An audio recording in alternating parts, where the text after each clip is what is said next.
नमस्कार साथियों, आपका स्वागत है डीएफएफटी के ऑनलाइन प्लेटफॉर्म पर। हमारी पहचान हमारे सफल छात्र। आज हम बात कर रहे हैं केवीएस पीजीटी में एक विषय पूछा गया है भाषा का, उसमें कोड मिश्रण और कोड परिवर्तन यानी कि code mixing and code switching की बात हमारे सामने कही गई है।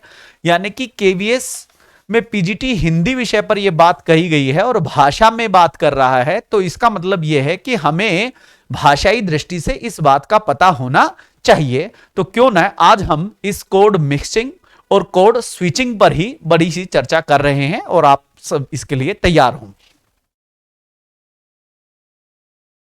सबसे पहले बिंदु यह आता है कि कोड क्या है, कि कोड हम क्या कहते हैं, कोड शब्द कहां से आया और कोड का काम क्या है भाषाई दृष्टि से। तो हम यहां पर लेकर आए हैं, कोड होता है भाषा के विषय में। आप जानते हैं कि इसकी बहुत सारी परिभाषाएं हैं, तो भाषा अलग अलग रूप से बदलती चली जाती है। तो इस प्रकार वक्ता और श्रोता के अनुसार भी भाषा के व्यवहार में परिवर्तन दिखाई पड़ता है, क्योंकि हर स्थिति में हर व्यक्ति एक सा व्यवहार नहीं करता और सामाजिक स्तर पर शिक्षा और संस्कार के अनुसार व्यक्ति का भाषा व्यवहार बदलता है। मान लीजिए सूर्य के उदय के होने के स्थिति में, इस स्थिति को भाषा के अनेक प्रकार हैं, क्योंकि भाषा के अलग अलग बिंदु आपको दिखाई दे रहे हैं। यहां पर अरुणोदय हुआ चाहता है, सूर्य देव प्रकट हो रहे हैं, प्रकाश कुंभ आ रहा है, सूर्य उदय हो रहा है, सूरज निकल रहा है। तो ये बहुत सारे एक ही बात को कहने के बहुत सारे तरीके हो सकते हैं, और जब एक ही बात को कहने के बहुत सारे तरीके होते हैं तो उसमें से हम निर्णय लेते हैं कि हमें कौन सा जो वाक्य है या कौन सी जो संरचना है जो सही लगी है, हमें उस पर चर्चा करनी पड़ती है और जो हमारे मस्तिष्क के अंदर वो चलता है। इनमें से किसी भी रचना का प्रयोग किया जा सकता है, ये आपके ऊपर या व्यक्ति के ऊपर जो है ये भार होता है कि उसका मस्तिष्क कहां से कौन सा शब्द ले रहा है। फिर एक अंग्रेजी का भी सेंटेंस यहां पर दिया गया है और यहां पर वो कहता है कि अनेक उक्तियां भी हो सकती हैं। फिर उसमें से जैसे नेताजी को लेकर भी एक उदाहरण आपके सामने है, ये जो गुलाबी रंग से आपको दिखाई दे रहा है, और ये आपसे कह रहा नेताजी चुनाव जीत गए, नेताजी विजयी हुए, नेताजी ने मैदान मार लिया, नेताजी ने अपने प्रतिद्वंदी को हरा दिया। इस प्रकार से यानी कि एक ही बात को कहने के बहुत सारे तरीके होते हैं, एक ही भाषा के अंदर बहुत सारे तरीके होते हैं, और वो जो बहुत सारे तरीके हैं उनमें से किसी एक को ही हमें चुनना होता है। सारों का तो हम प्रयोग करते नहीं, किसी एक को चुनते हैं और उसी को हम लेकर चलते हैं और आगे पहुंचा देते हैं। तो यह बात वो कहता है कि व्यक्ति पर निर्भर करता है कि भाषा व्यवहार स्थिति संदर्भ ये व्यक्ति पर निर्भर करता है, कौन व्यक्ति कैसा है, कैसा उसका संदर्भ है, कैसे उसको आगे बढ़ाता है। तो यही बात वो कह रहा है, प्रयुक्त किए जा सकने वाले अनेक भाषिक विकल्पों में से व्यक्ति एक विशेष को चुनता है और उस विशेष प्रयोग किया गया प्रयोग वो है कोड कहलाता है। अब ध्यान रखने की बात यह कहता है भाषा व्यवहार स्थिति संदर्भ और व्यक्ति पर निर्भर करता है। इस प्रकार स्थिति विशेष में प्रयुक्त किए जा सकने वाले अनेक भाषिक विकल्पों में से व्यक्ति विशेष द्वारा चुना गया प्रयोग कोड कहलाता है। यानी कि हम एक ही भाषा में जब बहुत सारी बातें कह रहे हैं, एक ही वाक्य को अलग अलग लेवल पर कह रहे हैं या अलग अलग शब्दों के समूह के साथ जोड़कर कह रहे हैं, तो इस सारे की वाक्य संरचना को हम कोड कहते हैं। तो कहने का तात्पर्य यह है कि यदि हम साधारण शब्दों में समझें तो वाक्य को ही कोड कहा जाता है, साधारण शब्दों में समझे तो वाक्य को कोड कहा जाता है। भाषा व्यापक वस्तु है, ये इस पर ज्यादा चर्चा करने की अब ज्यादा जरूरत नहीं है। अब ये कह रहा है या समझ आना चाहिए, किसी भाषा में एक ही बात को कहने के अनेक तरीके, जो मैंने अभी आपके सामने कहा कि एक ही बात को कई तरीके से कहा जा सकता है और विकल्प होते हैं। इन विकल्पों में से किसी व्यक्ति किसी एक तरीका चयन करता है, यही तरीका उस स्थिति में कोड होता है। अब यहां पर वो कोड की जब आपसे चर्चा कर रहा है तो मेरा मानना यह है कि आपकी समझ में यह आ गया होगा कि कोड किसे कहते हैं। यानी कि भाषा एक ही बात को कहने के बहुत सारे तरीके होते हैं, यानी कि बहुत सारे वाक्यों का संरचना हमारे दिमाग में आता है और जब हमारे मस्तिष्क में आता है तो उसमें से किसी एक को जब हम चुनकर जब हम आगे लेकर आते हैं तो वह जो वाक्य संरचना जो निकल कर आई उसे टेक्निकली दृष्टि से उसको हम कोड कहते हैं। यानी कि वाक्य को कोड कह रहा है वो, ठीक है जी। अब यहां पर वो कह रहा है कोड दो प्रकार के हैं, एक होता है व्यापक कोड और एक होता है आपका संकुचित कोड। तो यहां पर व्यापक और संकुचित के बीच में अंतर दिखा रहा। व्यापक क्या होता है? बड़ा, यानी कि जब हमारी संरचना, जब हमारे शब्द समूह की संरचना या हमारी शब्द संरचना जो भी होती है वो व्यापक लेवल पर है तो व्यापक, और जो संकुचित है तो संकुचित, यानी कि पढ़ा लिखा व्यक्ति है, समाज के अंदर ज्यादा उसका उठना बैठना और समाज के बड़े व्यापक लेवल पर मिलता है तो भाषाई क्या दृष्टिकोण क्या होगा? उसका व्यापक होगा। जो सीमित संदर्भ में रहता है तो सीमित होता है। दैट इज क्लियर, सीधी सी बात है।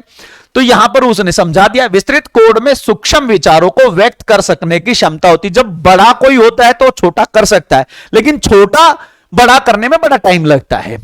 तो संकुचित कोड का प्रयोग सीमित संदर्भों में होता है, यहां पर यह समझने की चीज है। और यहां पर एक बात और है कि व्यापक कोड, संकुचित कोड, व्यापक अर्थात विस्तृत कोड का प्रयोग औपचारिक स्थिति में भी होता है। अब यहां पर आप समझ सकते हो कि भाषा के दो रूप हैं, एक होता है औपचारिक, जब आप पढ़ते हो तो वहां आप समझ सकते हो कि भाषा के दो रूप हैं, एक होता है भाषा का औपचारिक और दूसरा क्या है? अनौपचारिक। तो जब आप भाषा की बात कर रहे हो तो भाषा के उस औपचारिक और अनौपचारिक दोनों तत्वों पर हमें चर्चा कर लेनी चाहिए कि औपचारिक क्या है और अनौपचारिक क्या है। इस बात को भी हमें समझकर चलना चाहिए। अब आपसे वो कह रहा है कि संकुचित कोड के प्रयोग के संदर्भ में होता है, निम्न वर्ग के वक्ता अधिकतर संकुचित कोड का प्रयोग करते हैं। यानी कि निम्न वर्ग का, यानी कि जिसके पास संरचना ही नहीं है, वाक्य की संरचना नहीं है, तो वो क्या करता है? संकुचित ही है, तो उस पर क्या है? संकुचित कोड आ गया वहां पर। इसलिए उनके सामने भाषा व्यवहार के संदर्भ में सीमित होते हैं। संकुचित कोड का प्रयोग करने वालों की भाषा सरल होती है, शैली वर्णात्मक होती है, तर्क को व्यक्त करने की क्षमता बहुत कम होती है। यानी कि वो तर्क नहीं दे पाता, बस बात चल रही है, समाज में जो बात चल रही है उसी को फैला रहा है, उसे तर्क वितर्क करने का कोई वहां वो नहीं चाह रहा, केवल वो अपनी बात को रखना चाह रहा है बस। वक्ता अपने अभिप्राय से व्यक्त करने के लिए बोलता है, यह अभिप्राय उसको बोलने का अर्थ है, उद्देश्य है। कोड इस उद्देश्य को पूरा करता है। यानी कि कुल मिलाकर बात यह है कि वाक्य को ही वो कोड कह रहा है। अब कहता है, कहा जा सकता है कि किसी स्थिति को प्रकट करने वाले अनेक भाषिक विकल्पों में से जिस विकल्प का प्रयोग किया और वक्ता करता है वह विकल्प क्या है? कोड है। यानी कि वाक्य को उसने क्या कह दिया? कोड कह दिया। इस बात को अब हमें ज्यादा समझने में देरी नहीं होनी चाहिए। अब कहता है कोड अधात्री, यानी कि कोड मैट्रिक्स जो आपके सामने है। तो जैसे आपने बहुत सारे वाक्य लिए हैं, उन बहुत सारे वाक्यों में से किसी एक को चुना, वो कोड हो गया। तो अधात्री में वो कहता है, अब बतलाया गया है कि भाषा में एक ही स्थिति को एक ही संदर्भ में प्रकट करने के लिए अनेक विकल्प है। तो उसने एक नया उदाहरण दे दिया कि किसी को बेटा हुआ है, उसे पुत्र रत्न की प्राप्ति, उसे बुढ़ापे का सहारा मिल गया घर में, तो बहुत सारे विकल्प हमारे सामने खुले होते हैं। फिर आपसे कह रहा है, वक्ता इसमें से जिस वाक्य का चयन करके बोलेगा वह कोड कहलाएगा। यही बात है जो आपके सामने बार बार रिपीट करने की जरूरत नहीं है।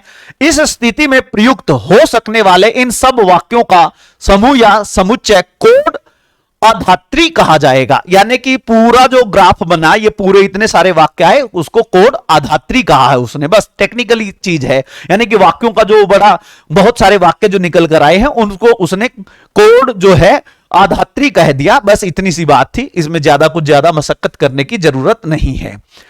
आगे आपसे कह रहा है, जैसे आप हिंदी को पढ़ते हुए एक और विकल्प यहां जोड़ दिया कि हिंदी को जब हम पढ़ते हैं तो हिंदी के अंदर जो शैलीगत जो परिवर्तन है, क्योंकि हिंदी को जब हम पढ़ते हैं तो हिंदी के अंदर संस्कृत भाषा के शब्द आए हैं, हिंदी के अंदर उर्दू के भी आ जाते हैं, फारसी, पुर्तगाल, दुनिया भर के हिंदी के अंदर अंग्रेजी शब्दों का प्रयोग हो जाता है। और हिंदी को जब आप शैलीगत अध्ययन करते हैं तो उसके अंदर संस्कृतनिष्ठ हिंदी हम पढ़ते हैं, उर्दू मिश्रित हिंदी हम पढ़ते हैं, अंग्रेजी मिश्रित हिंदी हम पढ़ते हैं। तो इसको हम शैलीगत अध्ययन कहते हैं। तो हिंदी भाषा का जो शैलीगत जब अध्ययन होता है तो उस अध्ययन में हम इन सब चीजों की चर्चा करते हैं। तो यहां इतनी बड़ी चर्चा की जरूरत नहीं, केवल एक कोड मिश्रण क्या है और कोड का परिवर्तन क्या है।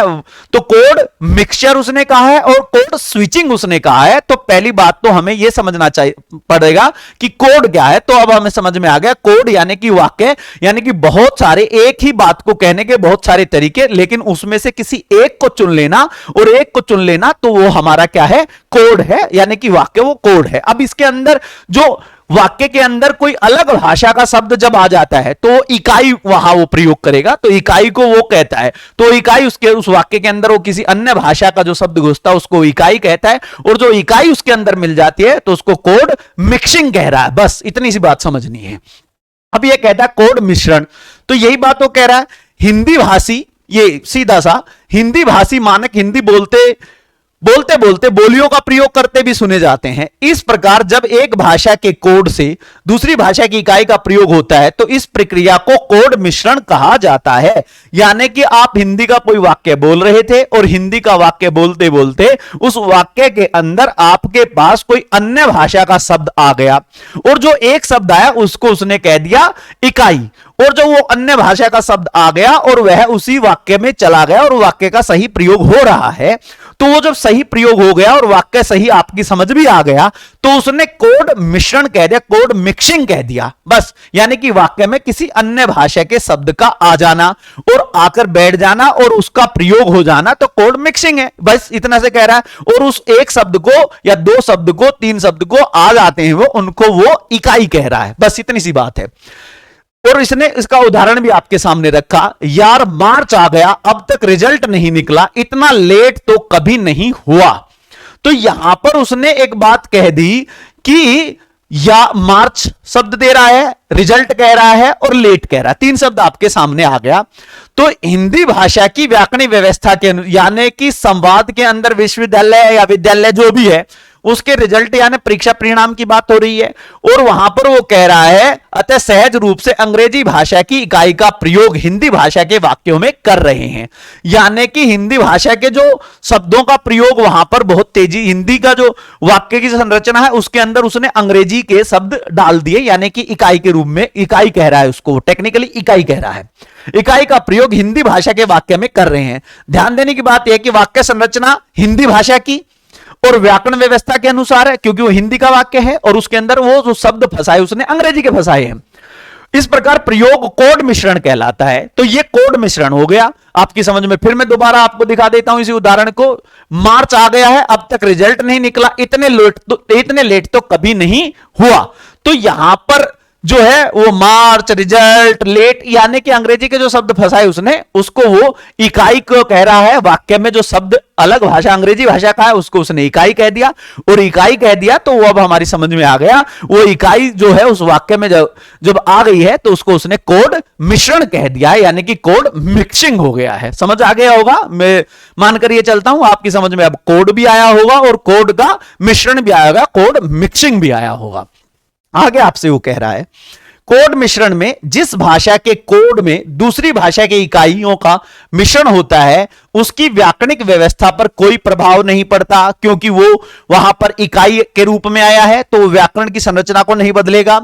दूसरा, लिंग वचन व्यवस्था, क्रिया प्रयोग की व्यवस्था कैसी हो रही है। साथ ही यह भी याद रखने की बात है कि वक्ता और श्रोता दोनों भाषाओं को जानते हो। यह बहुत इंपॉर्टेंट बात है, यह बहुत महत्वपूर्ण बात है। हमें यह पता होना चाहिए कि जो इकाई आपने प्रयोग की है उस वाक्य के अंदर, क्या वक्ता और श्रोता दोनों जानते हैं। यदि वक्ता जानता और श्रोता नहीं जानता उसको तो बिगड़बड़ हो जाएगी। यानी कि उन दोनों का ही इस चीज को जानना बहुत जरूरी है। यह बात भी हमें समझ आनी चाहिए। फिर आगे देखा, साथ ही यह भी याद रखने की बात है वक्ता श्रोता दोनों इसको जानते हैं। कोड मिश्रण भाषा के निश्चित नियमों के भीतर ही होता है।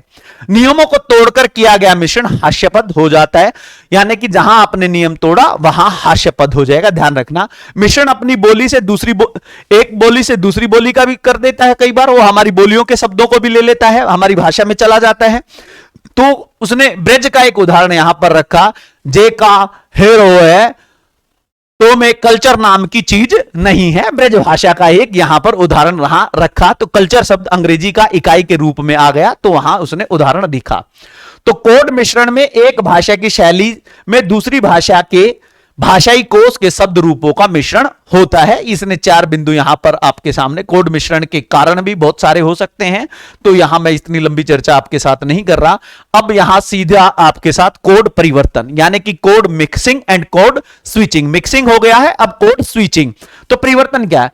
कोड परिवर्तन एक ऐसी प्रक्रिया है जिसमें भाषा का कोड ही बदल जाता है, यह उपवाक्य स्तर पर होता है। वक्ता एक भाषा का कोड बोलते बोलते दूसरी भाषा के कोड में अंतरण स्विचिंग कर जाता है, यानी कि वो हिंदी बोलते बोलते अंग्रेजी बोल जाता है और अंग्रेजी बोलते बोलते क्या करता है, वो हिंदी बोल जाता है। आपने रेडियो जो कि बहुत सारे ऐसे सुने होंगे, या कमेंट्री आप जब सुनते हो, या फिल्म में बहुत सारे डायलॉग ऐसे होते हैं अभिनेता अभिनेत्री के बीच, कई बार वो हिंदी बोल रहा है, बोलते बोलते वो अंग्रेजी का वाक्य पूरा बोल जाता है। या कई बार हम भी सामान्य रूप से जब बात कर रहे होते हैं, हम भी अंग्रेजी का ही पूरा का पूरा वाक्य बोल जाते हैं। यदि वाक्य में कोई अंग्रेजी का शब्द आया और उसने वाक्य की संरचना को नहीं तोड़ा, व्याकरणिक दृष्टि से रहा, तो उसको इकाई रूप माना उस शब्द को आपने, और इकाई रूप माना तो वहां पर वो कोड का जो है वो मिश्रण है। और जब आप एक वाक्य आप अंग्रेजी का बोल गए और फिर अगला वाक्य आप पूरा का पूरा सही व्याकरणिक दृष्टि से सही, आपने अंग्रेजी का व्याकरणिक दृष्टि से सही बोला और हिंदी का भी व्याकरणिक दृष्टि से सही बोला, तो इसको कहते हैं कोड परिवर्तन। यह आपके सामने हो, आप देख सकते। इसमें आवश्यक यह है कि वक्ता को दोनों भाषाओं का समान जो है वो ज्ञान हो, वह इस बात को समझता हो कि कहां क्या प्रयोग किया जाना चाहिए, यानी कि आपका दोनों भाषाओं पर मूल अधिकार होना चाहिए। ये नहीं कि एक भाषा पर आपका अधिकार है और एक भाषा के अधिकार पर आपने पूरा, नहीं, दोनों भाषाओं पर अधिकार होना चाहिए। कोड परिवर्तन में दो भिन्न भाषाओं की व्याकरणिक व्यवस्थाओं का मिश्रण होता है, यानी कि व्याकरणिक व्यवस्था, वो व्याकरणिक व्यवस्था को हम भंग नहीं कर सकते। जब अंग्रेजी की है तो अंग्रेजी की रहेगी और हिंदी की तो हिंदी, उसकी व्याकरणिक व्यवस्था को भंग भी नहीं करना है। फिर कहता है दो भिन्न भाषाओं के वाक्य एक के बाद एक प्रयुक्त किए जाते हैं। यह एक भाषा के कोड से दूसरी भाषा के कोड में अंतरण यानी कि स्विचिंग की प्रक्रिया है। बिल्कुल समझ आ गया होगा, ज्यादा मुझे अब उदाहरण के रूप में वहां देख सकते हैं हम। यहां पर कोड परिवर्तन से नए भाषा कोड का विकास होता है, यह एक महत्वपूर्ण तथ्य है, यह समझ आ जाना चाहिए हमें। आज भारत में अंग्रेजी भाषा का प्रभाव इतना अधिक है कि वक्ता हिंदी के कोड से अंग्रेजी के कोड में ही अंतरण नहीं करता, बल्कि बोली के कोड से भी अंग्रेजी भाषा के कोड में अंतरण करता सुन जाता है। कोड परिवर्तन के उदाहरण, इट विल रेन पर मेरा जाना जरूरी है, यानी कि इट विल रेन बिल्कुल सही वाक्य है वहां पर, और मेरा जाना जरूरी, ये भी आपका हिंदी का जो व्याकरणिक व्यवस्था से ठीक है। You tonight not understand, वहां जाओगे तो मरोगे, तो ये आप समझ सकते हो अंग्रेजी का वाक्य है वो भी व्याकरणिक दृष्टि से सही है, और हिंदी का भी आप वाक्य बोल रहे हो वो भी सही है। इन दोनों वाक्यों में दो भाषाओं के कोड है, दोनों ही अपनी अपनी व्याकरणिक व्यवस्था के अनुकूल है। जब कोई समाज बहुभाषा भाषी होते हैं तो कोड परिवर्तन या अंतरण स्वाभाविक प्रक्रिया के रूप में दिखलाई पड़ता है। तो कहने का तात्पर्य आपसे यह है कि पूरा जब आप विषय को जानते हो, तो जब आप पूरा विषय को जानते हो तो पूरा जानने के बाद एक बात तो समझ में आ ही जाना चाहिए हमें कि कोड क्या है, कोड मिश्रण क्या है और कोड परिवर्तन क्या है, यानी कि कोड मिक्सिंग और कोड स्विचिंग। यानी कि सबसे पहली बात तो कोड यानी कि वाक्य, और वाक्य के अंदर किसी अन्य भाषा का शब्द आ गया और उसने व्याकरणिक संरचना को नहीं तोड़ा और वह वो शब्द उसमें अंदर आ जाता है, उस शब्द को आपने कहा इकाई, और जब वह उसके अंदर आ गया और रच बस गया और वाक्य सही रूप से जा रहा है तो कोड में हो गया मिश्रण। और कोड वो है कि एक ही भाषा के बहुत सारे शब्द, बहुत सारे वाक्य, और वो बहुत सारे वाक्य जब उनमें से किसी एक को आप निकाल लेते हो, उसके अंदर से नियुक्त करते हो और उसे ही आप बोलते हो तो वाक्य, तो सीधी सी बात है कोड हो गया। और उसी के अंदर यदि कोई एक छोटा सा शब्द कहीं से भी आया, किसी भी भाषा से आ गया और उसके अंदर आ गया, उसको भी इकाई के रूप में ले आया तो उसको इकाई कहा उसने, तो कोड जो है वाक्य, और वाक्य में जब इकाई मिल गई तो उसको कहा उसने कोड मिक्सिंग। और जब दो भाषाओं की बात करता, अंग्रेजी का भी उसने वाक्य सही बोल दिया, हिंदी का भी वाक्य सही बोल दिया, दोनों के बीच की स्थिति भी सही रही है, व्याकरणिक संरचना भी सही रही है, तो उसने कह दिया कोड को यानी कि स्विचिंग, यानी कि कोड का परिवर्तन वो आपके सामने कर रहा है। यह बात आपकी समझ में आ जानी चाहिए। आगे एक और छोटा सा यहां पर स्लाइड के रूप में दिखा देता हूं आपको।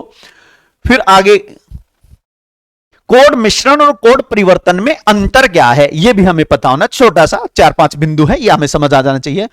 कोड मिश्रण में एक भाषा की इकाई के स्थान पर दूसरी भाषा की इकाइयों का प्रयोग होता है, यानी कि उसके अंदर दूसरा कोई जो इकाई है वो शब्द आ जाता है। कोड अंतरण में एक भाषा के कोड से दूसरी भाषा के कोड में अंतरण होता है, अर्थात वक्ता एक भाषा के कोड में बोलता बोलता दूसरी भाषा के कोड में बोलता है, यानी कि एक भाषा का वाक्य बोला और फिर दूसरी भाषा का वाक्य बोल दिया, यानी कि कोड को वाक्य। आप सीधी सी बात है, समझ आ जाना चाहिए। वैसे भी कोड मिश्रण में भाषा का कोड नहीं बदलता, यानी कि जो संरचना हिंदी की रहेगी लेकिन उसमें एक इकाई घुस जाएगी, कुछ इकाइयां बदलती हैं। कोड परिवर्तन में पूरा कोड ही बदल जाता है, यानी कि पूरा वाक्य ही बदल जाता है, अंग्रेजी का ही हो जाएगा या फिर वो हिंदी का ही हो जाएगा। फिर कहता है कोड मिश्रण में भाषा की व्याकरणिक व्यवस्था नहीं बदलती, कोड परिवर्तन में सम्मिलित भाषाएं अपनी अपनी व्याकरणिक व्यवस्थाओं के अनुसार होती है। कोड मिश्रण जिस भाषा में होता है उसकी भाषा में नियमों की व्यवस्था के अनुसार होते हैं, जिस भाषा के इकाई का मिश्रण होता है उसकी व्याकरण व्यवस्था का प्रभाव नहीं होता, यह भी हमें समझ लेना चाहिए। कोड मिश्रण में सामाजिक मान्यता आवश्यक है। कोड मिश्रण में क्या जी, सामाजिक मान्यता। ऐसा अलूल फजूल शब्द नहीं आप प्रयोग कर सकते इकाई के रूप में कि आपने कोई अन्य भाषा का अलूल फजूल शब्द प्रयोग कर दिया, नहीं होगा। आपका सामाजिक व्यवहार का शब्द वहां प्रयोग होगा, ध्यान रखना इस बात का। कोड परिवर्तन में दोनों भाषाओं का अस्तित्व अलग अलग स्पष्ट रहता है, यानी कि अलग अलग है वो और अलग अलग रूप से स्पष्ट हो रहा है, इसलिए भाषाई समुदाय की स्वीकृति विशेष महत्व नहीं रखती। तो इस बात को आप हमेशा ध्यान रखें। तो मेरा मानना यह है कि आपको कोड समझ आया होगा, कोड मिश्रण यानी कि कोड मिक्सिंग और कोड स्विचिंग यानी कि आपकी समझ आया होगा। केवल यह केवीएस के ही नहीं, भाषाई दृष्टि से भी यह विषय बहुत महत्वपूर्ण है जिसको हमें जानना चाहिए, हमें पता होना चाहिए। और जो सब आप देख रहे हैं ये DFFT का ऑनलाइन चैनल है, आप हमारे चैनल को ज्यादा से ज्यादा सब्सक्राइब करें, लाइक करें, लोगों तक हमारी बात को पहुंचाएं और आप इस बात को ज्यादा से ज्यादा लोगों तक इस बात को रखें। धन्यवाद, आप सबका दिन शुभ रहे।